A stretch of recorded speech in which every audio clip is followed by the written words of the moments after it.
Kunja Bihari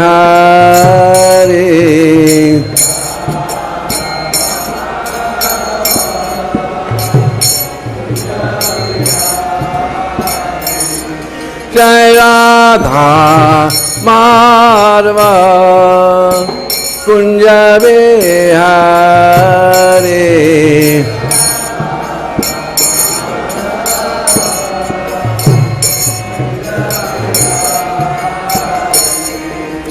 Gopi Jana Vallabha Girivaradhari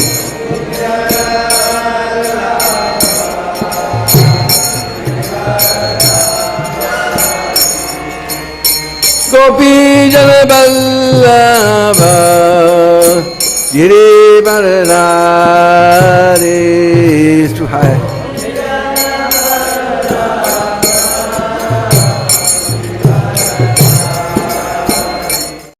Jai Radha Madhava Kunja Bihari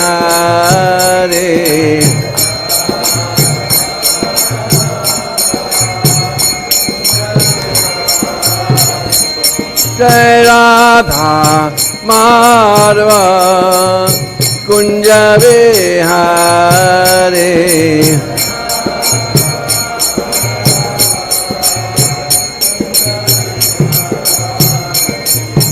Gopi Jana Vallabha Girivaradhari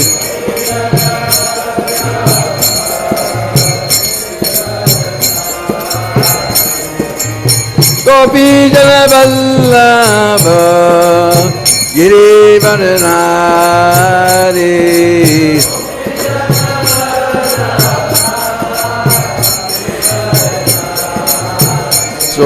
Sodanandana Prajanandana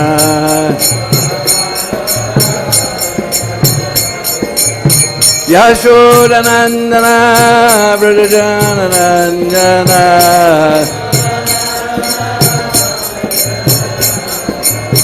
Jamuna Tira Vanachari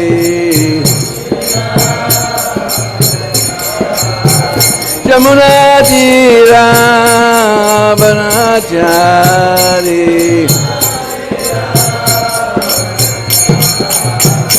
Jaya Radha Madhava Kunja Bihari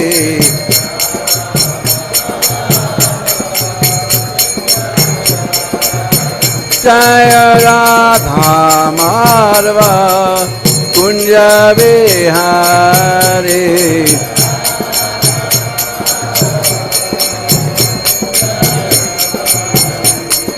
Gopi Jana Vallabha Girivaradhari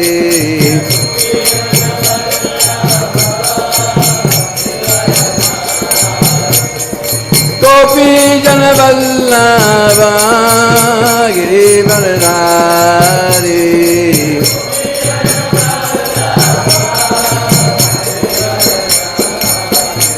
Sodanandana Prajanandana Yashodanandana Prajanandana Jamuna Tira Vanachari Jamuna Tira Vanachari Jaya Radha Madhava Kunja Bihari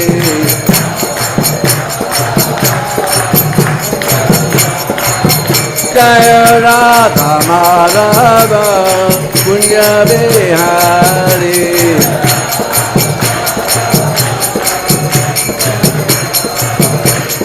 Gopi Jana Vallabha Girivaradhari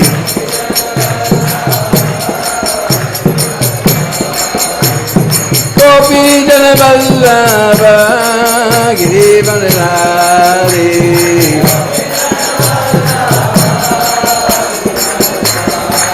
Sodanandana Brajanarandana Yashoda Brajanarandana Jamunatira Banachari Jamunatira Banachari Jamunatira Banachari Jaya Radha Madhava Kunja Vihari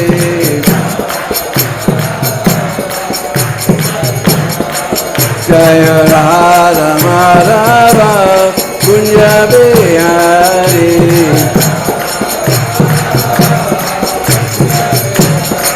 Jaya Radha Madhava Kunja Vihari.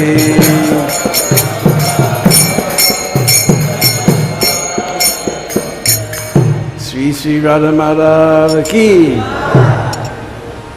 Jai Nitalila Vishnu Mishrapada Divine Grace Lacey Bhaktivedanta Swami Srila Prabhupada ki Anandapuri Vaishnavana ki Sadgoswami Prabhu ki Nama Thakur ki Prem Se Kaho Sri Krishna Chaitanya Prabhu Nityananda Sri Advaita Gadadhar Srivasadi Gaur Bhaktivinoda ki Sri Sri Radha Krishna Gopa Gopi Go Shama Kun Radha Kun Giri Govardhana ki Bolo Sri Sri Krishna Baldao ki Srimad Bhagavatam ki Thai Gaur Premanand. All glories to the Assembly. All glories to the Assembly. All glories to the Assembly. All glories, all glories, all glories to Sri Guru and Gauranga. Glories to you, Srila Prabhupada.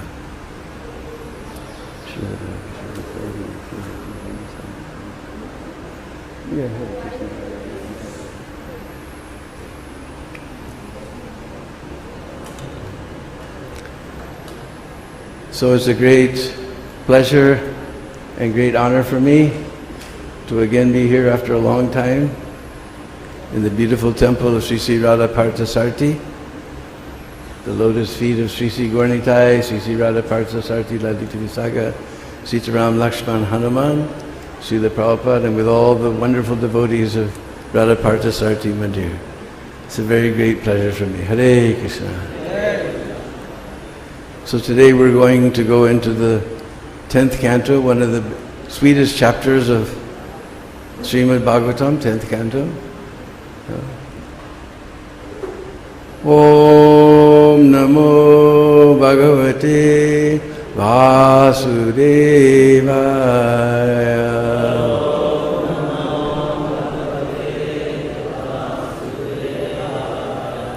Om Namo Bhagavate Vasudevaya.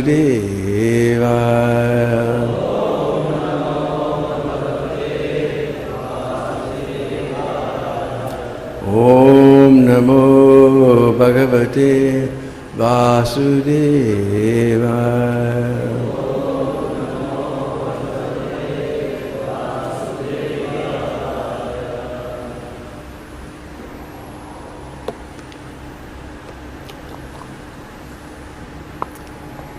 So we're reading from Srimad Bhagavatam, Canto 10, Chapter 8,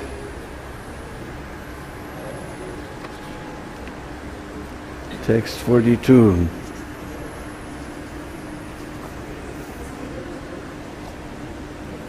It's up there. Aham Mamaso Patir Esha Me Suto Rajeshvarasya Kila Vitapa Sati Gopyas Cha Gopaha Saha Godanash Cha Me Yan Mayayetam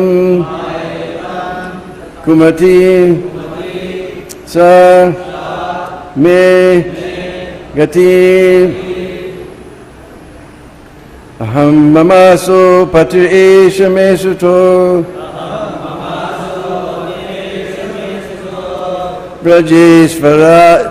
Brajeshvarasya kila vita pasati. Gopyascha gopasah godanascha me.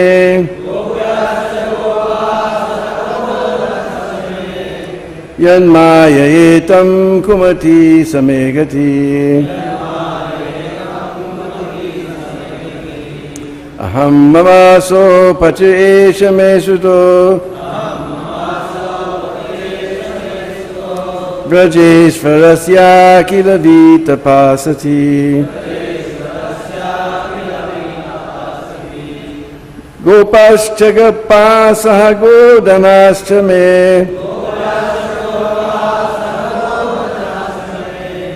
Yanmaya etam kumati samegati.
Mataris?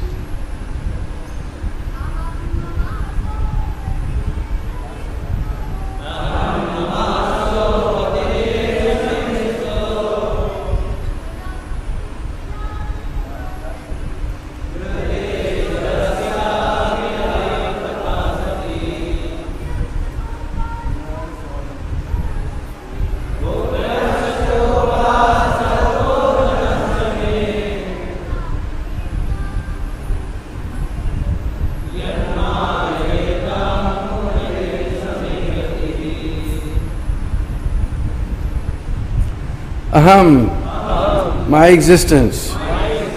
I am something. Mama, my, Aso, Nanda Maharaj, Pati, husband, Esha, this Krishna, Me, Suta, is my son, Braja Isvarasya, of my husband Nanda Maharaj, Akila Vitapa, I am the possessor of unlimited opulence and wealth. Sati, because I am his wife. Gopyaha, cha, and all the damsels of the cowherd men. Gopaha, all the cowherd men are my subordinates. Sahagodanaha, cha, with the cows and calves. Me, my, Yatmaya, all such things addressed by me are, after all, given by the mercy of the Supreme. Itam, thus, Kumati, I am wrongly thinking. They are my possessions. Sahame, Gati, he is there for my only shelter. I am simply instrumental. Translation, it is by the influence of the Supreme Lord's Maya that I am wrongly thinking that Nanda Maharaj is my husband, that Krishna is my son, and that because I am the queen of Nanda Maharaj, all the wealth of cows and calves are my possessions, and all the cowherd men and their wives are my subjects. Actually, I also am eternally subordinate to the Supreme Lord. He is my ultimate shelter. Translation, please repeat. It is by the influence of the Supreme Lord's Maya that I am wrongly thinking that Nanda Maharaj is my husband, that Krishna is my son, and that because I am the queen of Nanda Maharaj, all the wealth of cows and calves are my possessions, and all the cowherd men and their wives are my subjects. Actually, I am also eternally subordinate to the Supreme Lord. He is my ultimate shelter. Purport by His Divine Grace, A.C. Bhaktivedanta Swami Srila Prabhupada. Following in the footsteps of Mother Yashoda, everyone should follow this mentality of renunciation. Whatever wealth, opulence, or whatever else we may possess belongs not to us, but to the Supreme Personality of Godhead, who is the ultimate shelter of everyone and the ultimate owner of everything. As stated by the Lord Himself in the Bhagavad Gita, chapter 5, verse 29, Bhoktaram jagatapasam sarvaloka maheshwaram suridam sarvabhutanam gyatva mam shantimicchati. The sages, knowing me as the ultimate purpose of all sacrifices and austerities, the Supreme Lord of all planets and demigods, and the benefactor and well-wisher of all living entities, attain peace from the pangs of material miseries. We should not be proud of our possessions. As expressed by Mother Yashoda herein, I am not the owner of possessions, the opulent wife of Nanda Maharaj. The estate, the possessions, the cows and calves, and subjects like the gopis and cowherd men are all given to me. One should give up thinking of my possessions, my son, my husband. Janasya mohayam aham mameti. Nothing belongs to anyone but the Supreme Lord. Only because of illusion do we wrongly think I am existing or everything belongs to me. aham mameti. Thus Mother Yashoda completely surrendered unto the Supreme Lord. For the moment she was rather disappointed, thinking, my endeavors to protect my son by charity and other auspicious activities are useless. The Supreme Lord has given me many things, but unless He takes charge of everything, there is no assurance of protection. I must therefore ultimately seek shelter of the Supreme Personality of Godhead.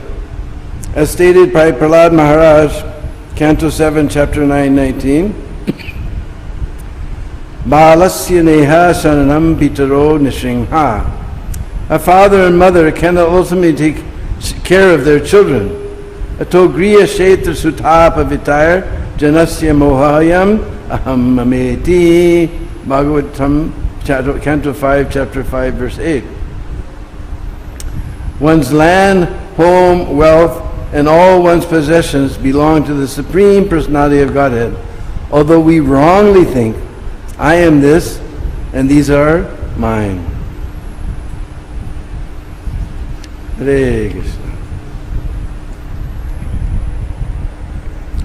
Om Ajnana Timirandasya Gyananjana Salakaya Chaksurun Militam Jena Tasmai Sri Gurave Namah Sri Chaitanya Manobhistam Stapitam Jena Bhutale Swayam Rupa Kadamayam Dadati Svapadandiyam Adadanastrинанданtai Vridam Yache Puna Puna Srimad Rupa Padambujo Dulisyam Janma Janmani Jaya Sri Krishna Chaitanya Prabhu Nityananda Sri Advaita Gadadhar Srivasadi Gaur Bhaktivinoda Hare Krishna Krishna Krishna Hare Hare Hare Rama Rama Hare Hare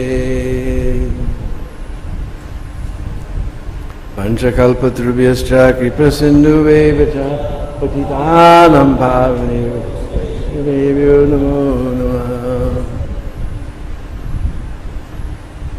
So this 8th chapter of 10th canto is one of the sweetest chapters in Srimad Bhagavatam.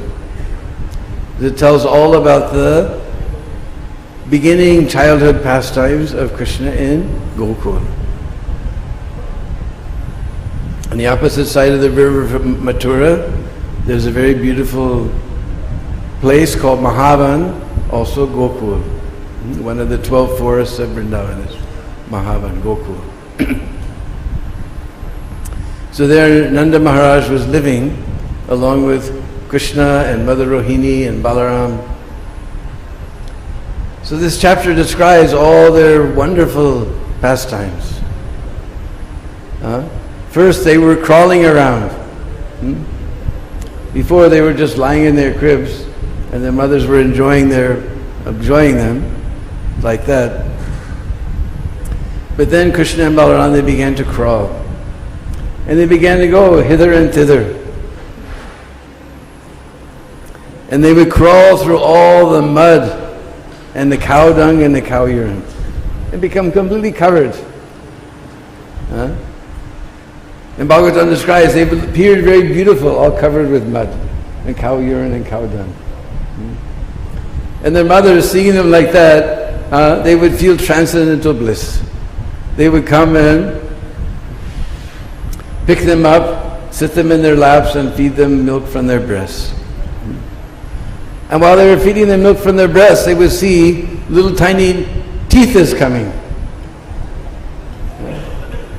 Little teethas coming, and little drops of milk would slip like little pearl drops. Bloop, bloop, bloop, bloop. They were relishing transcendental bliss in this way. Gradually, both Krishna and Balaram began to walk. Now they could move around a bit more. And Mother Yashoda, when the children begin to walk, the mothers would go completely crazy. They drive their mothers completely nuts. They would go here and there, Mother Yashoda. She's talking here in this verse that how can I protect anyone? I'm worried about protecting him, but only everything is under the protection of Supreme Lord. So they would begin to walk here and there. And they would see some person and they would walk behind them thinking that was their mother. And when they got up close, they saw this is another gopi. And they become frightened. And they go running back to their Mother Yashoda and Mother Rohini.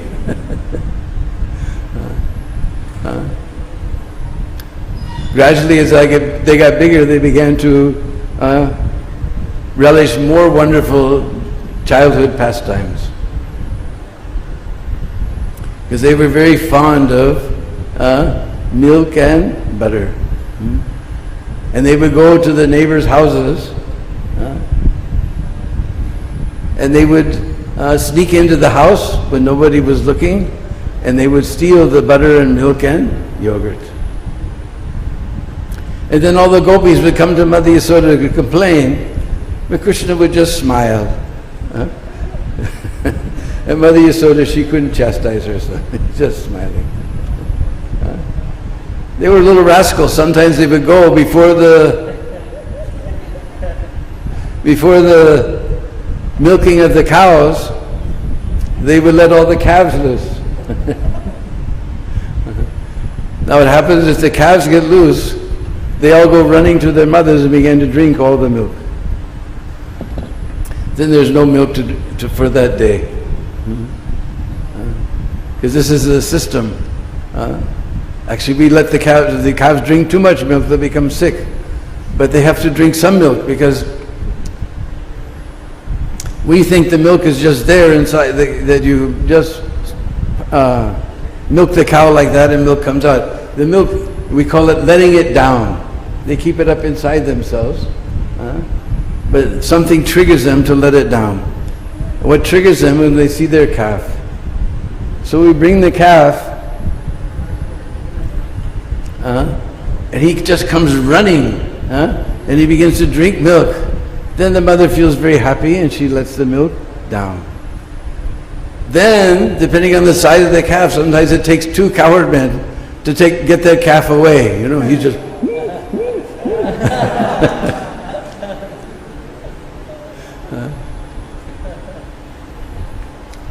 Then they have to pull that calf away, and then the cow gives her milk, like that. So Krishna and Balaram, they would go to the houses before the milking of the cows, let all the calves loose. And the master of the house would become very angry. But Krishna and Balaram would just smile. And seeing Krishna and Balaram smile, nobody could chastise. Even they would complain to Mother Yashoda, these boys are doing like this. He would just smile before his mother.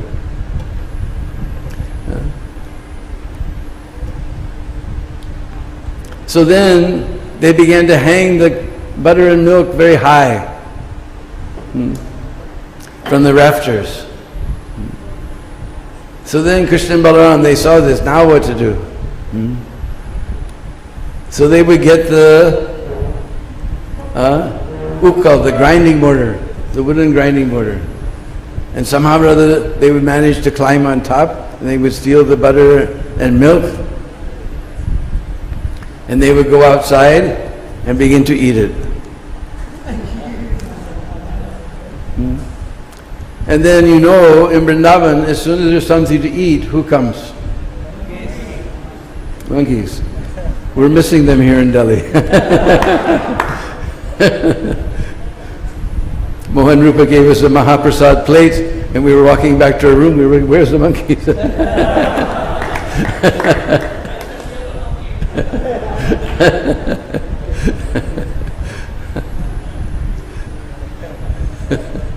We were looking out for monkeys. So all the monkeys came. Then Krishna and Balaram would feed the monkeys.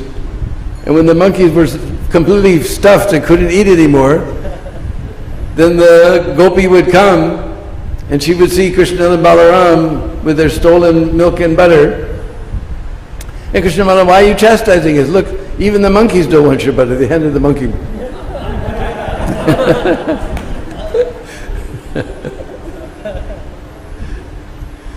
So then they began to hide anything that Krishna could crawl on top of. So Krishna and Balaram, they're very clever. They would think what to do. So sometimes they would throw rocks at the pot and break a hole in the pot, then they would catch all the butter as it fell. Sometimes they got a little bamboo stick and poke! They poke a hole in the bottom of the pot. In this way they would get the butter. In this way the mothers would come and complain to Mother Yashoda and Krishna would just smile. But actually, part of this is all Vatsalya Ras. Vatsalya Ras. But one portion of Vatsalya Ras is getting chastised. The Krishna and Balaram are so cute, Mother Yashoda and Mother Rohini, they can't chastise them. So Krishna was thinking of how to do some pastime where Mother Yashoda would chastise me, that I can relish this chastisement. So as they got bigger, they began to play with their friends. So one time they were playing with their friends, and Balaram and some of the friends, they went to Mother Yashoda. Krishna's eating clay. Now there's a very wonderful place in Gokul called Brahmandagat.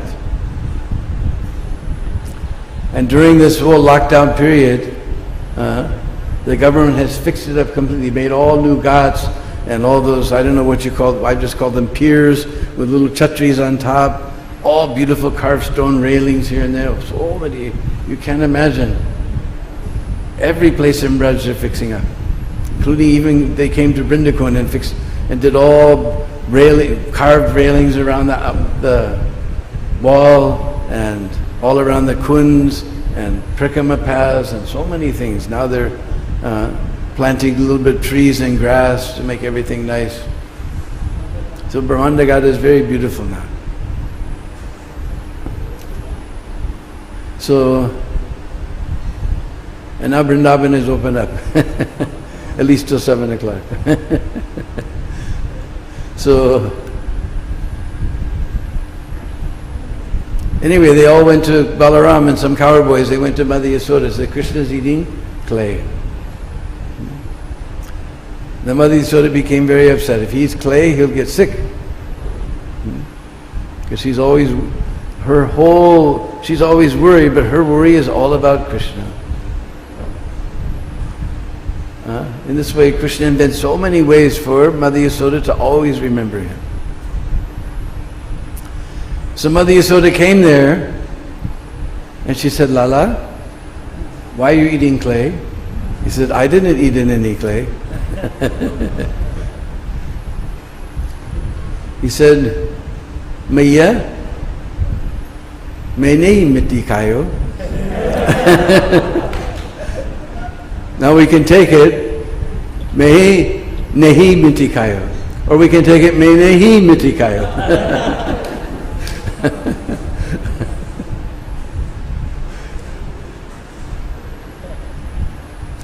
So why Balaram and all his friends are complaining? Well, today we divided into two groups to play, and Balaram's side lost. So they're all telling you lies to get me in trouble. All these boys are lying? You're not lying?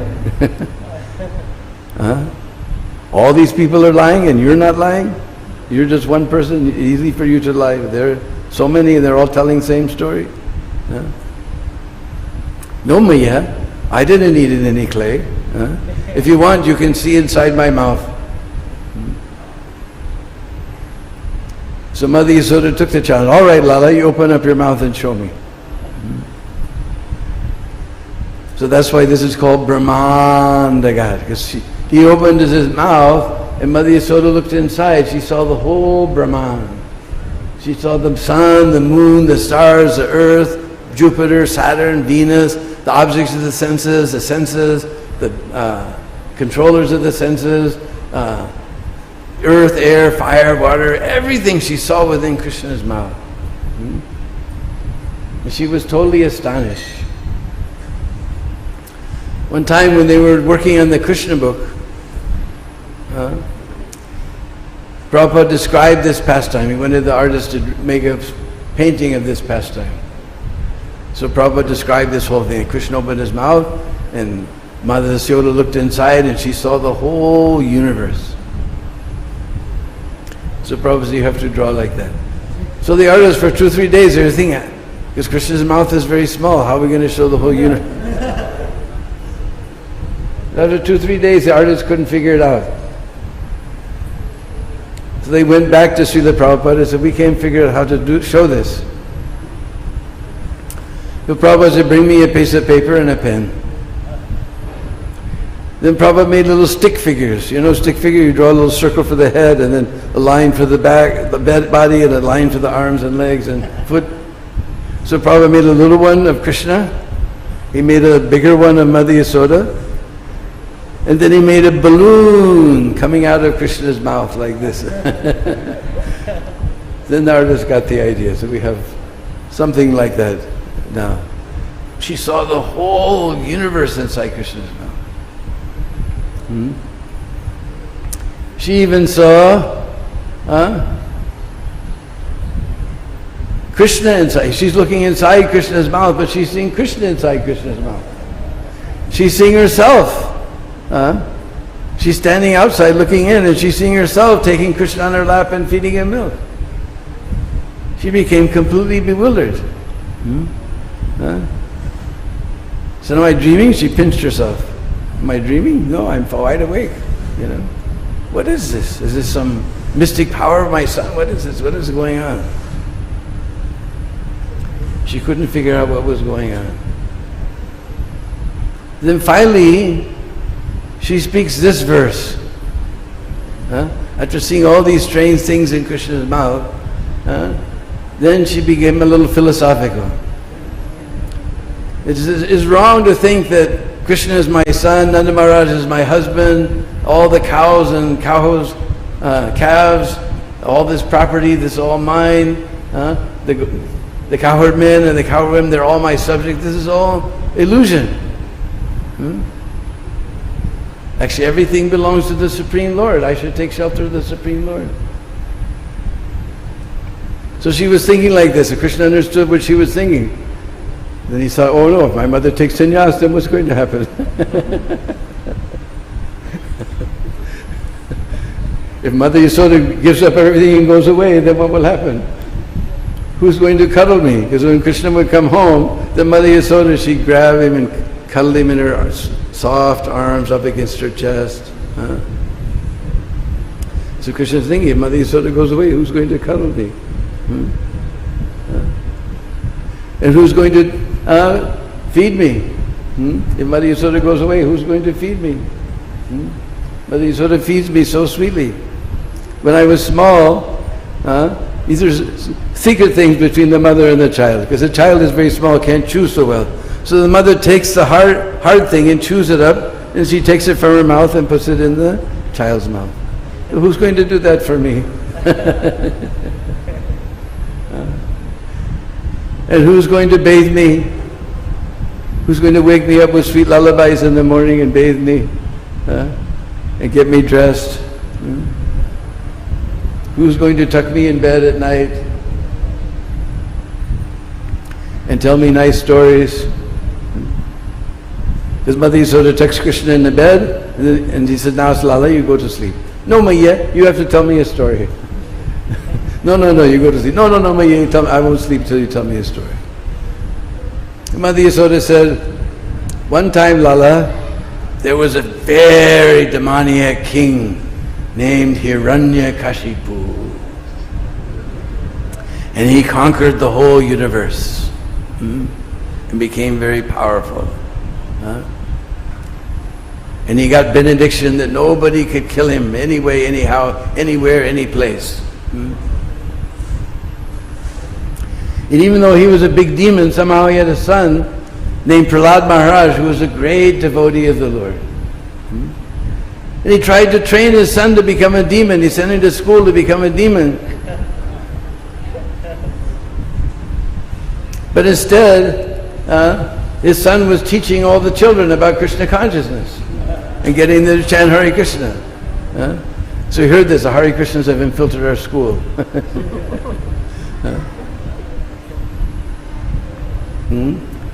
So he brought Prahlad, and he asked him, what is the best thing that you've learned in this school? He says, oh, foremost of the demons. This is how he talked to his father. Oh, best of the demons, foremost of the demons. I haven't learned anything in your school, but the best thing I've learned is to surrender on the Supreme Personality of Godhead, Lord Vishnu. Lord Vishnu, where is this Vishnu? You've taken shelter of our enemy. And Hiranyakashipu tried to kill him in so many ways. Put him on an elephant picked him up, took him on his back for a ride. I threw him off a cliff, all the rocks at the bottom became soft. He put him in a pot of boiling oil, it became cold. He threw him in a pit of snakes, the snakes wouldn't bother him. Then he became really angry. He said, Prahlad, where do you get your powers? From the same place as you, from Vishnu, from God, of course. Where is this God? Baba, he's everywhere. He's everywhere?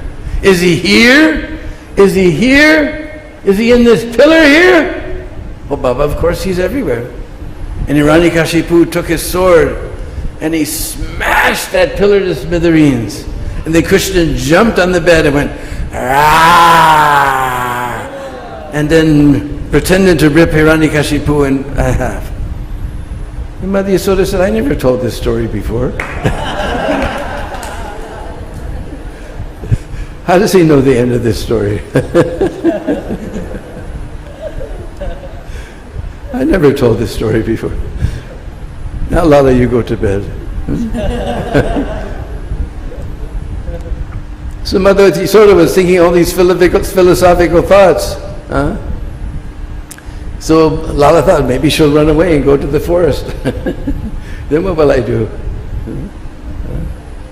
So then he expanded his Yogamaya potency. And Mother Yashoda forgot all these things and just accepted Krishna as her Lala. But this is a very, very instructive verse.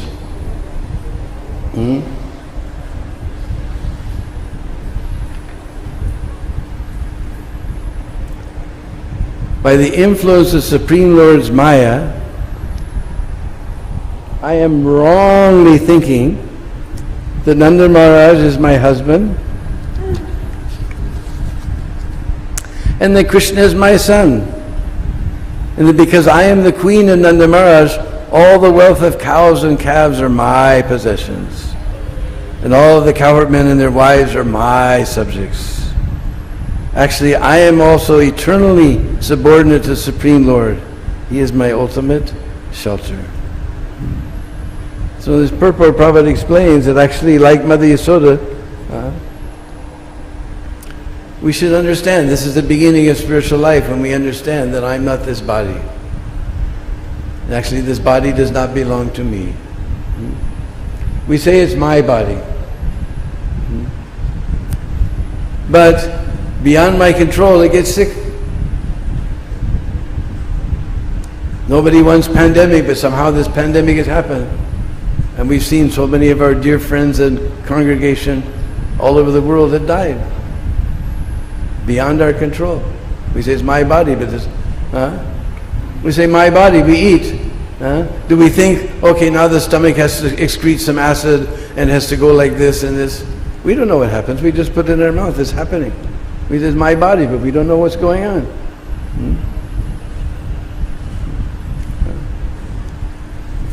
So first of all, we think, aham, I am this body. Then we think everything connected with this body, my mother, my father, my wife, my children, my house, my cows, now my car. Now nobody has cows, they have car.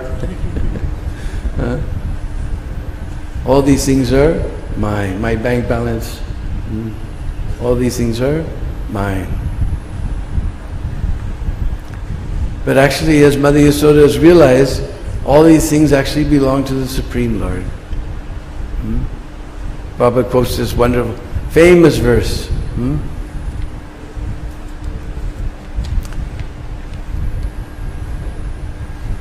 Where did it go? Bhoktaram jagatapasam sarvaloka maheshwaram suridam sarvabhutanam gyatva mam shantim vrichyati.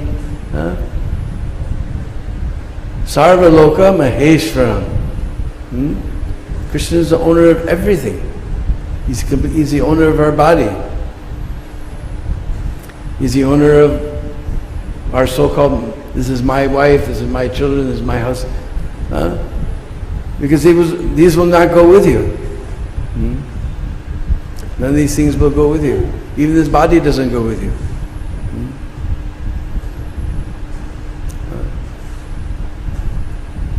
So these all under the control of this Sarvaloka Maheshwara. He's the controller of everything. Therefore, if He's the Supreme Lord, then the natural relationship, He's the Lord, then we should serve Him.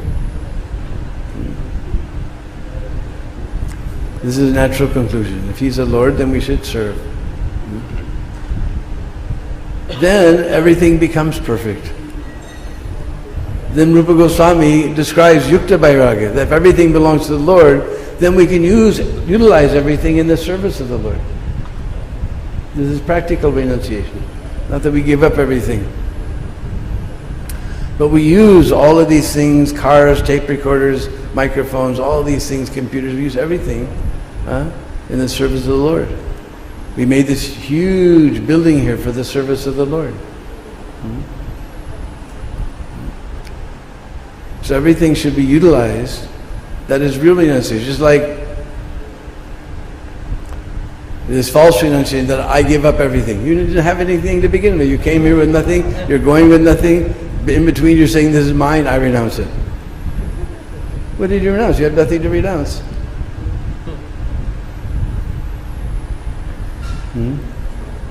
You came with nothing, you'll go with nothing. What did you renounce? This is false renunciation. Renunciation, this belongs to Krishna, let me use it in His service. Just like suppose I'm a very rich man, I have a big estate. So I hire some gardener to take care of the estate. So it's very big, so I have a tiny little, like a little tractor or something, goes around, mows all the lawn. And the worker said, no, I'm very renounced. I'm going to cut it with the grass with scissors. You get fired. I'm renounced. I'm not going to use this tractor. I'm going to cut the grass with some scissors. This is useless. He'll fire you. The landlord has given this thing, you use this thing in His service. So Krishna has given us everything, given us His body, whatever facilities we have, we use them in Krishna's service. Just like if we study this light bulb, we'll see there's two lines. Two wires are coming. One is coming from the powerhouse and one is going back. So what happens when we flip the switch? Then the circuit is broken, the light goes out, isn't it? Same way, if we take everything and we give it back to, use it in Krishna's service, then the circuit is complete. Then we see all the devotees' faces, they're very bright. I was so astonished in Kirtan yesterday. So many bright faces in front of me dancing and chanting like madmen. Sometimes you see some, after a while you see some devotee who blooped, right? You're on Sankirtan and he comes up. Oh Prabhu, I'm so fallen. And you see his face is dark, isn't it? The light went out. Why? Because the circuit is broken. If we take everything and return it in the service, then the circuit is open, then our face becomes bright. Then we start taking everything for me, what's in this for me? Then the light goes out. Circuit breaks. So we have to keep everything in the service of the Lord. Then we become happy. Shantim yam rich, what is it? Yatva mam shantim richati. We become happy, peaceful.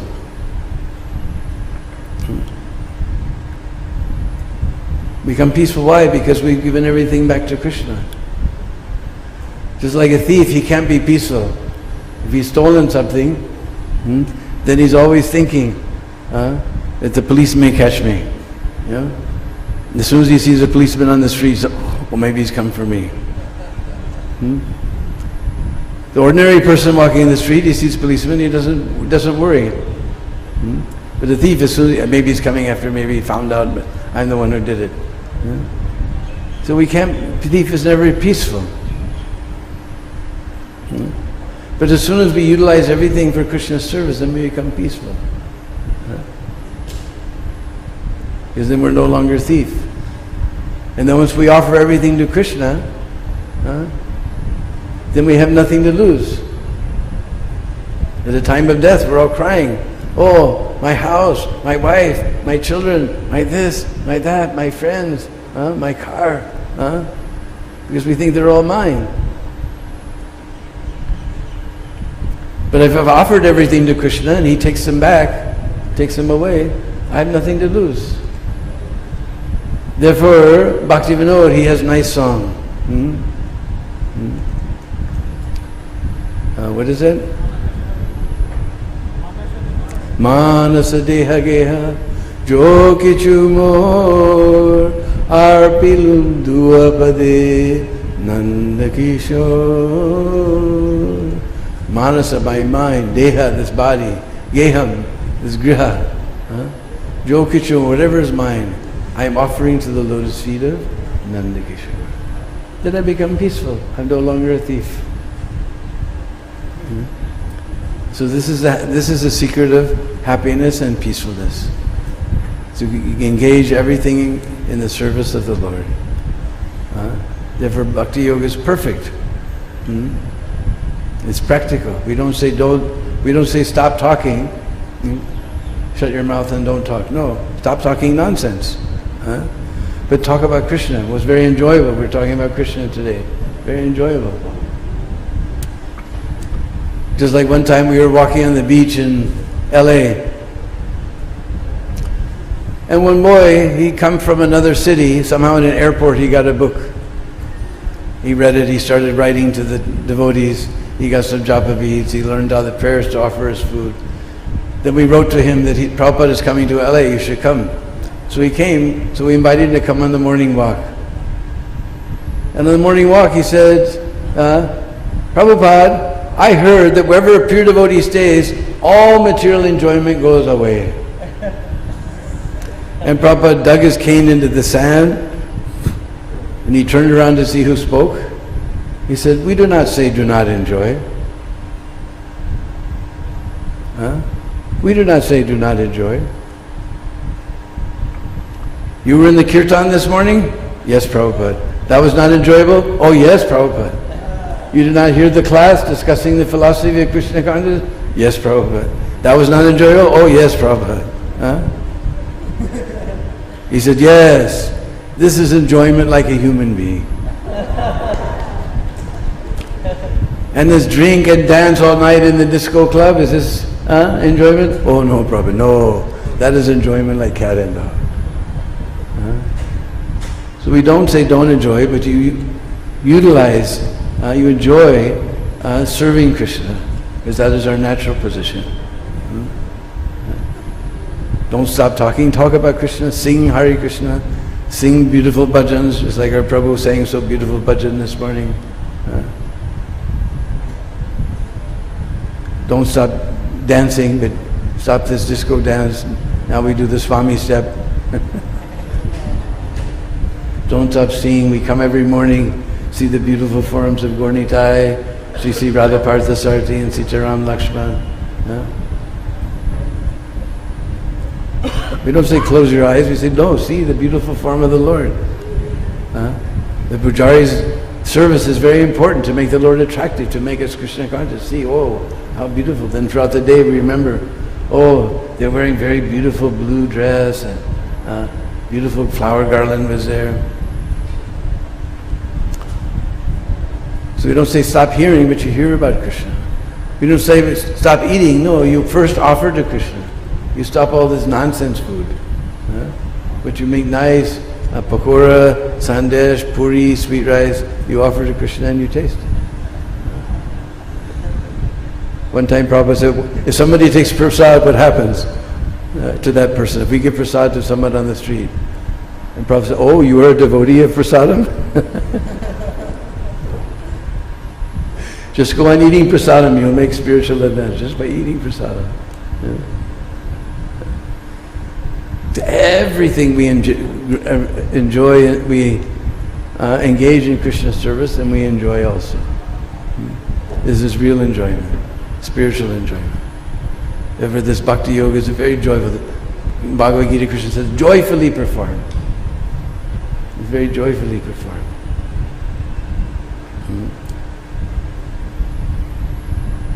Hare Krishna. So, almost ran out of time, but we'll take a few questions if anybody has questions.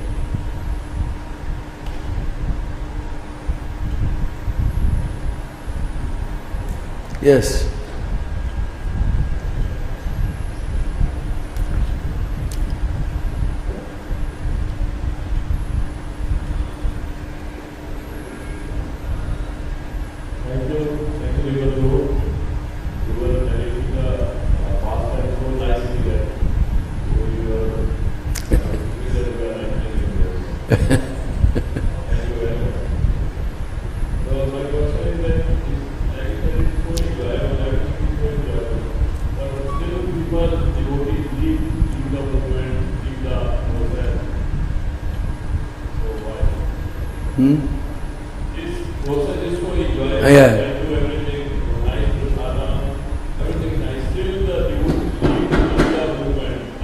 Because we're not afraid enough of Maya. Maya is so powerful. Even though everything's so nice, still somehow she's able to attract us.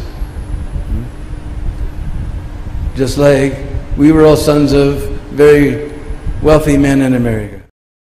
Left everything and lording in the street as hippies.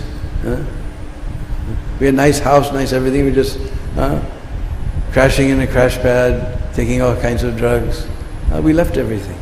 We were foolish. Maya is so strong. Therefore Prabhupada said, one time he said, I'm always praying to Krishna, please don't let me fall into Maya. We're thinking pure devotee, he's completely Krishna conscious. How would he fall into Maya? But he won't fall into Maya. Why? Because he's praying, Krishna, please don't let me fall into Maya. We're thinking it's not so bad here in the world. The pure devotee, he's always praying, Krishna, please don't let me fall into Maya. Maya is so strong, even we're enjoying nicely in Krishna consciousness, sometimes she bewilders us. As soon as we come to the temple after a couple of weeks, then we think, we get a little taste, then we think, I'm never going back to Maya. I will never do that again. No, we think, I will never do that again. And so many people we see it doing that again. I will never fall into Maya. But the pure devotee is never thinking, I won't fall into Maya. He's praying to Krishna, please don't let me fall. So as soon as you say, I will never go back to Maya, then you just put your chin up so Maya can come with her combat boot and give you a big boot. Boom. I will never fall into Maya again. We pray, Krishna, please don't let me fall into Maya. One of the pastimes of Brahmanagar, I forgot it. Because one time, Prabhupada did a Pandal program here in Delhi. I think it was either 1971 or 72, in November. It must have been November 71. He took, after the Pandal program, he took a big bus and took all the devotees to Vrindavan. It was the first time devotees ever went to Vrindavan. And Prabhupada took them. Just like you come to Vrindavan, you're stuck with me taking you around. Prabhupada took the devotees around. Imagine Prabhupada is your guide. So they came to Brahmanda Ghat, and Jamuna is flowing right there on the Ghat so nicely. And November means it's already starting to get cold.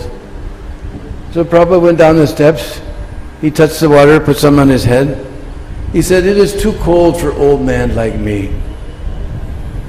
But you young boys and girls, you all go in. So immediately all the devotees, they just ripped off their clothes into their gamsha and jumped in the water, and they're splashing and having a good old time. You can see this in the Everywhere Was Your film, Prabhupada sitting on the steps with his godbrother O.B.L. Kapoor, and he's watching all the devotees having so much fun in the water. Then you see Prabhupada, he looks at O.B.L. Kapoor, why not? And then he pulls off his kurta, and he was out of his lungi and into his gamsha. He said it was so amazing. In one motion, Prabhupada did it. Boop, boop.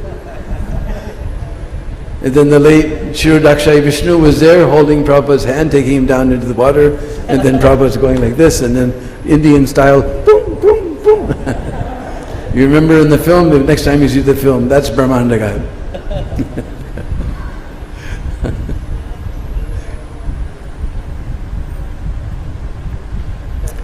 Okay, so if there's no other questions, we'll all fall down at the very soft and wonderful lotus feet of that great personality who's teaching us that nothing is ours, everything belongs to Krishna.